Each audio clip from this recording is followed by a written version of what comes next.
Hi guys, welcome back to my channel. তোমরা বলো তো তোমাদের কার কার ডোরেমন ফেভারিট? আমি যখন ছোটোবেলায় ডোরেমন দেখতাম তখন ভাবতাম ডোরেমনের ডোরা কেকটা একদিন ট্রাই করব। তো আজকে চলো বানিয়ে ফেলি ডোরেমনের ডোরা কেক। Let's go. আর এই রেসিপিটা করার জন্য আমার কিন্তু জাস্ট এই দুটো ইনগ্রেডিয়েন্টসই লাগবে। ফার্স্টে একটা বাউলে পরিমাণ মতো প্যানকেক মিক্সচার আর একটু একটু করে দুধ দিয়ে ভালো করে মিক্স করে নিতে হবে। আর কনসিস্টেন্সিটা মাথায় রাখতে হবে যেন বেশি পাতলাও না হয় আর যেন বেশি গাঢ়ও না হয়। যখন হয়ে যাবে এরকম থিকনেস তখনই আমরা কিন্তু প্যানে দেওয়া স্টার্ট করব। প্যানে দেওয়ার সাথে সাথে উপস, আমার তো লাইটই চলে গেছিলো।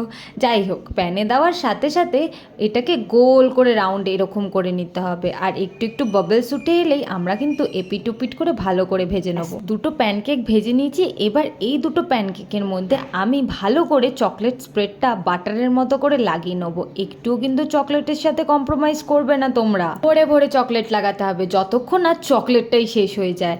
আর এই যে অলমোস্ট আমার ডোরা কেক কিন্তু রেডি হয়ে গেছে। এবার খাওয়ার পালা। দেখো কতটা সুন্দর হয়েছিল। আমি তো ভাবছিলাম এটা খাবো না, রেখে দেবো।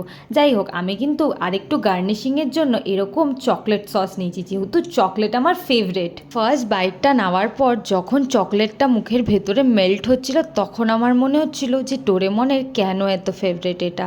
আর এত টেস্টি জিনিস ফেভারেট না হয়ে কি থাকা যায়? আর আমি আরেকটু গার্নিশিংয়ের জন্য আমি কিন্তু ভ্যানিলা আইসক্রিমও ইউজ করে নিয়েছিলাম। মানে টেস্টটা কিন্তু এটা ডাবল হয়ে গেছিলো।